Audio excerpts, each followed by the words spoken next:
Xuşal yaşaş və ruhi sağlamlıq kelgüsi nişanğa yetişning asosidir. Hayotida xushal və baxtlik yashashni umid qilmaydigan yoki xohlamaydigan inson yo'q. Ammo umrda xushal və baxtlik bo'lmaydigan insonlar oz emas.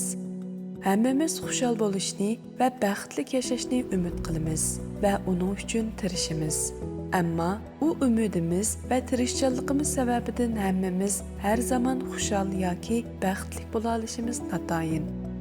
Ba'zi kishilar har qanday sharoitda o'zini xushal va baxtli his qildiradigan ish-harakatlarni izlab so'rab, tepib, o'zini ruhliq, tetik tutishga tirishchanlik ko'rsatsa, yana ba'zi kishilar hayotida duch kelgan har xil o'ng'ishsizlik va ko'ngilsizliklar sababidan xushallik va baxt his qila olmasligi mumkin.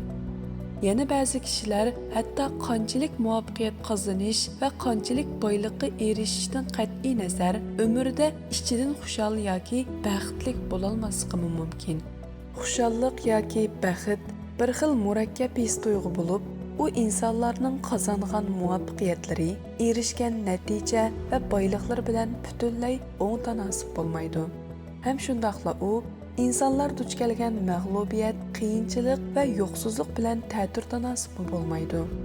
Aksincha, u insonlarning dunyoga qanday qarashi, ularning shukr qanoat va minnatdorlik tuyg'usi bilan zich munosabatlik bo'lib, dunyoga yaxshi ko'zi bilan qaraydigan, shukr qanoat va minnatdorlik tuyg'usi kuchli bo'lgan insonlar oson xushal yoki baxtli bo'la oladi.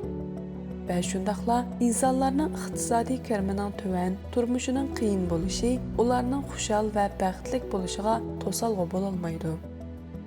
Musbat energiyalik, umidvor, dunyoga yaxshi ko'zi bilan qaraydigan insonlar har qanday sharoitda o'ziga xos usul bilan xushallik topa olishi va baxt his qila olishi mumkin. Aksincha, dunyoga gumon va yomon ko'zi bilan qaraydigan, shukr qanoat va minnatdorlik tuyg'usi kamchil insonlar har qancha afzal sharoit va boylikqa erishishdan qat'iy nazar osonlikcha xushallik yoki baxt his qila olmasligi mumkin. Psixologiya ilmida anhedoniya deydigan bir atalg'i bo'lib, u asla xushal bo'la olmaslik degan ma'noni bildiradi. U bir xil ruhiy benormallik yoki ruhiy kasallik bo'lib, u odatda tushkunlik yoki xomushlik kasali, zaxmidan keyin tashvishlanish kasali, ikki qutbliq ruhiy bo'linish kasali qatorliq har xil ruhiy kasalliklar bilan zich munosabatlik. U kasalga giribdor bo'lgan insonlarda hech qanday narsa qiziqish bo'lmaydi. Boshqalar bilan vaqt o'tkazish va yoki ijtimoiy ko'ngil etish faoliyatlariga qatnashishni xohlamaydi.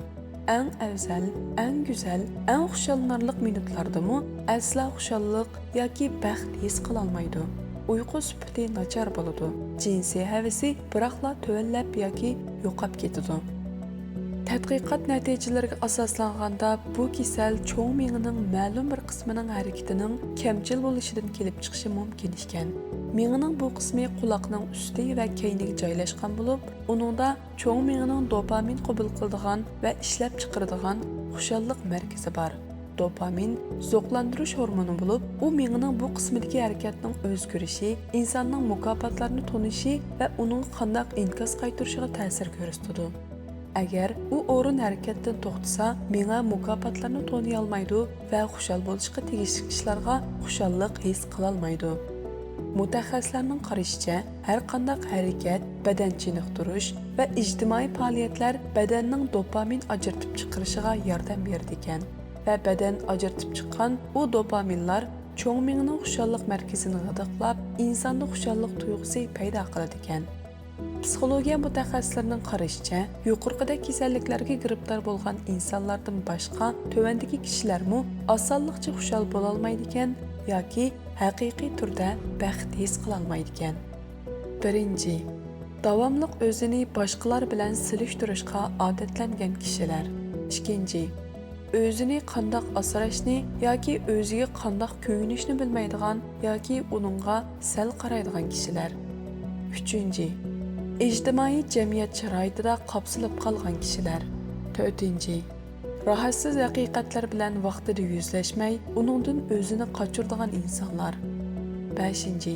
Hamisha boshqalarning olqishiga, e'tirof qilishiga va yoki madihilishiga tashna bo'lgan kishilar. 6. mag'lub bo'lishdan ziyoda andish qiladigan va qo'rqadigan, uning qimmatini bilmaydigan kishilar. 7.